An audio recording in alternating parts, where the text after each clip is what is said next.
Hey everybody, I'm Matt Palelli. I'm the Director of Marketing for Mundelein Seminary. And on this edition of Meet the Deacons, we're here with Deacon Nathaniel Resila from the Diocese of Albany. Deacon, how's it going?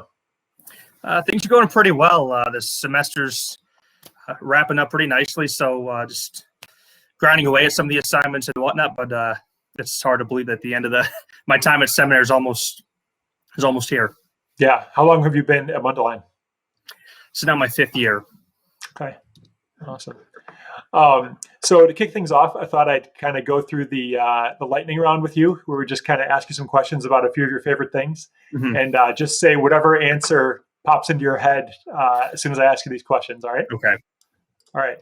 So first off, what's your favorite movie? Favorite movie, Lord of the Rings. Solid choice. Is one of the movies in particular your favorite? Oh gosh, that's a tough one. Because I did just recently watch all 3 of them. I'm torn between The Fellowship of the Ring and The Return of the King. Okay. One of those 2. You can't really go wrong, right? Yeah. Favorite TV show? Interestingly enough, The Crown, actually. Okay. Most recently. Favorite musical artist? Musical artist, I love the crooners from the 40s and 50s, like Frank Sinatra, Bing Crosby, and all of them. Like Frankie Valli, The Four Seasons. I'd say, go somewhere generally in that 40s, 50s era. Awesome. I'm the same way. You're a man after my own heart. So that's Awesome. the real evangelization we need to do is get people listening to Sinatra again. Favorite book?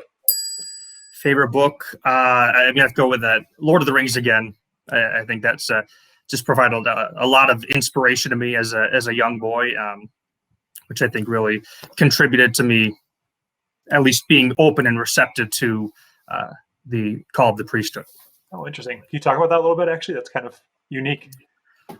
Well, I've always been fascinated by heroic stories of virtue, of courage, of valor, that sort of thing, which is why I love the fantasy genre, specifically Lord of the Rings, which is, as you may know, the author J.R.R. Tolkien is a devoutly Catholic man, and his Catholic understanding of the human person, morality of right and wrong, even of his understanding of the cosmos that God creates in goodness and beauty and love, that all comes through in Tolkien's The Lord of the Rings. And though I don't think it could have articulated like this when I was originally reading, I think during middle school, I just remember being captivated by these epic stories. But then realizing all of this is grounded in something that's fundamentally true, something that is real, which is Tolkien's Christian Catholic vision. So that was something that always appealed to me fundamentally when I began to reflect on and unpack more and more of what this was all about. I think it really just opened me up to the same Catholic vision that Tolkien was suffusing throughout his entire work, and that he was drawing upon. So the being Catholic, the church, the priesthood, it's an epic thing. It's an epic calling. It's really beautiful. And I think reading Tolkien's works helps dispose me to that. Yeah, that's awesome. Okay, back to our lightning round. Favorite saint? After Our Lady and Saint Joseph, I feel like those are cheating. So I'll go with Saint Joan of Arc. Okay. Favorite prayer? I'll go with the Rosary. I know it's a devotion, so there's many prayers in that, but I'll go with the Rosary. We'll allow it. I know, original. Favorite class in seminary? Favorite class in seminary? Well, there's 2. So one is actually my canon law class I took with Bishop Perry, who's an auxiliary bishop in the Archdiocese of Chicago. And that canon law class deals with marriage preparation. It was really quite fascinating. But then the other class that I was actually talking with Matt a little bit earlier about is a traditional Latin Mass practicum that I take every Wednesday. And it's taught by one of the priests from the St. John Cantius canons. In Chicago, there's a St. John Cantius. The canons have a beautiful devotion to the sacred, to restoring the sacred. That includes traditional Latin Mass, beautiful music. Anyways, there is another church that they also have in Volo, Illinois, about 20 minutes from the seminary. So that's something that I take with. There's 5 other deacons who also will take the Latin Mass practicum. So we actually we go through the rites, we learn how to celebrate it, that sort of thing. That's really cool. How did you get into the Latin Mass in the first place? So honestly, I hadn't really heard about it too much growing up, but probably sometime during college. I was actually I was a coach for a swim team, youth swim club, and one of the other coaches actually was discerning with an order. They're called the Fraternal Society of St. Peter, and they're also devoted to the traditional Latin Mass. And he was there for a couple of years. But anyways, he had told me, "Hey, come to this Latin Mass with me." I'm like, "Okay, I've never heard about it. Sounds cool." And then when I wound up going, I just fell in love with it. It was mesmerizing, beautiful. I didn't know everything that was going on, but just the reverence, the solemnity, everything has so much meaning. There's so much richness and symbolism to every single move and gesture and what the priest wears. And that just captivated me. So once I started, I was kind of sold on that. So I began throughout really the last maybe 7-8 years. I've been really sustained and nourished by this beautiful tradition of the church. Very cool. Do you think you'll, after ordination, have the opportunity to celebrate the extraordinary form?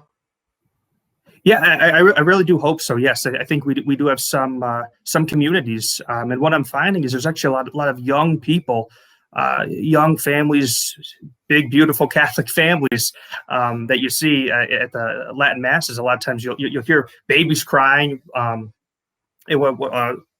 There's one Catholic commentator I listen to who says, if your church is not crying, it's dying. So it is beautiful to see that the Latin Mass, it really this has surprised some people, but it really there's young people, young, vibrant families. There's a lot of energy, a lot of dynamism. So I do think there's a lot of fruit there. So yeah, we do have several communities in the Diocese of Albany that do offer that. Awesome. Very cool. Well, I don't regularly go to Latin Mass with my family, but I like that line about if you're not crying, you're dying. My family contributes to the crying for sure. So. What's your favorite Bible passage? Recently, I have to go with Hebrews 7, St. Paul's letter to the Hebrews, chapter 7, verse 7. You are a priest forever, according to the order of Melchizedek. That's just been something that has really I've been praying with that, and it's really stuck out to me recently, since I'll be in a less than 2 months now. I'll be ordained a priest, so that's something that I've really been letting that wash over me. Yeah, I was going to say, I can't imagine why that one would stick out to you. Favorite food? I'm gonna have to go with seafood. If I were to maybe king crab legs, if there were one food. I love lobster too, but Alaskan king crab legs probably. Okay. Favorite place on campus? I got to be honest. We have on our campus this beautiful grotto. It's I don't know if the people that are watching this are familiar with Our Lady of Lourdes in France. But Lourdes is known for many miracles, many healings specifically. And this was based on a visitation to a young peasant girl back over in the 1850s. Her name was Saint Bernadette Subaru. But anyways, the site of these visitations of our Blessed Mother to Saint Bernadette became this... had this tremendous appeal. Pilgrims would come from all over. They would come seeking miracles, seeking healings, and that continues to this day in Lourdes.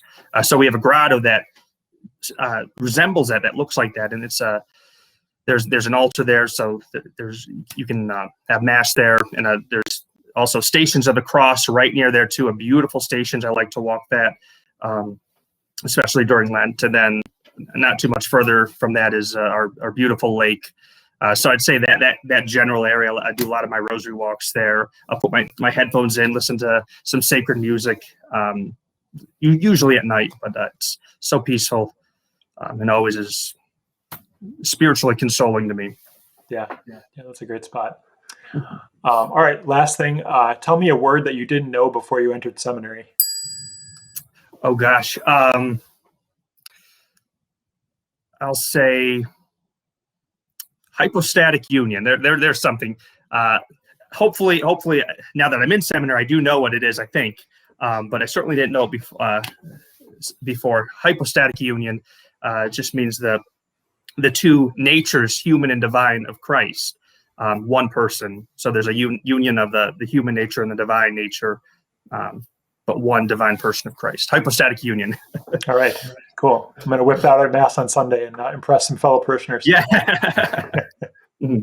What are you looking forward to about ordination and your eventual ministry as a priest? I honestly, confession. Confession is something that I've personally, obviously, benefited very much from. We're very blessed here to have spiritual directors that we see every other week, and then we have the opportunity for confession, and knowing how incredible of an experience that has been for me, going to confession and receiving the mercy and the graces and the love of Jesus Christ, and being able to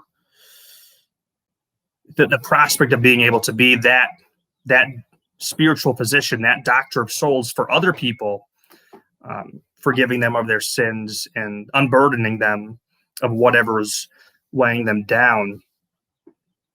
I think that's I'm looking forward to that immensely.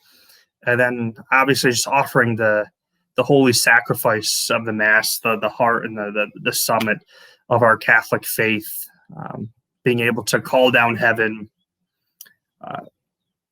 and to confect the Holy Eucharist, the body, blood, soul, and divinity of Jesus Christ. It's still something that it's difficult for me to fully understand that I'll be able to do that. I'll be able to call down heaven for the people of God and to offer the holy sacrifice of the Mass in the person of Jesus Christ himself. So those are, they continue to just mystify me, the beauty and the power and the gravity of it all. It's going to be something that it will take a little while for me to really unpack that. Yeah, God is calling me to this, not because of anything I've done or because of anything about me or any of my gifts or what have you, but God is calling me and he's going to make me worthy because he wants me to do this for him. Yeah, that's beautiful. As we wrap up here, thank you so much for sharing all of your stories. How can people who are listening and watching pray for you as you head towards ordination? Yeah, so if you could, like I said, I really love the rosary. So if you're able to, even if it's just maybe a decade, if that's all you can, maybe you could do 1 decade a day, maybe. Hopefully more. Hopefully the entire rosary that's beautiful if you're able to do that. But even if you find you're not able to do the full rosary, if you can just a decade of the Holy Rosary, if you could pray that for your priests and for your seminarians, pray that, excuse me, that we can be good and holy priests who genuinely love our Lord and we love the truth, and that we have the courage and the conviction and the fortitude to be able to preach the love of Jesus Christ with conviction and to preach his truth. I don't think it would surprise you that much to realize that a lot of times when we do, as priests, preach the truth, a lot of times we can earn the ire, let's say, of secular society, but all the same, it's the truth of Jesus Christ. So that's our task. That's what we'll be anointed and ordained to do. So please please pray that we can be faithful to that, because there'll be all sorts of temptations, not to speak what our Lord needs us to speak to a sick and wounded world that is crying out for Jesus Christ, even if they don't know it. So please pray that we can be faithful ministers and agents of that mercy and of that truth. So even just a decade of the Rosary, entrust us, and trust your priests, and trust your seminarians, those thinking about the priesthood, just entrust all of us to our Blessed Mother, and just say, Holy Mother Mary, take care of these men, keep them close to your divine Son Jesus, now and forever. So please, that would even just one decade of the Rosary would be very much appreciated. Amen to all that. All right. Well, Deacon Nathaniel, thank you very much. Best wishes finishing everything up. Congratulations, and God bless. Thank you so much. God bless you too.